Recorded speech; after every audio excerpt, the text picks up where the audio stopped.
Joriy yilning 4-aprel kuni O'zmedkombinat aksiyadorlik jamiyati boshqaruv raisi, bosh direktorining jismoniy shaxs vakillari bilan Ohangaron Lidametal mas'uliyati cheklangan jamiyatida sayyor qabul bo'lib o'tdi.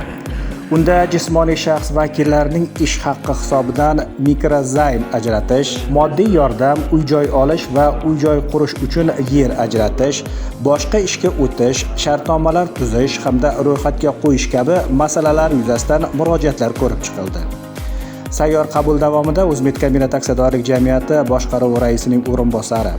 umumiy masalalar bo'yicha direktor Akmal Sharipov, hujjatlarni tahlili va ijrosini ta'minlash, murojaatlar bilan ishlash boshqarmasi boshlig'i Ravshan G'ofurov,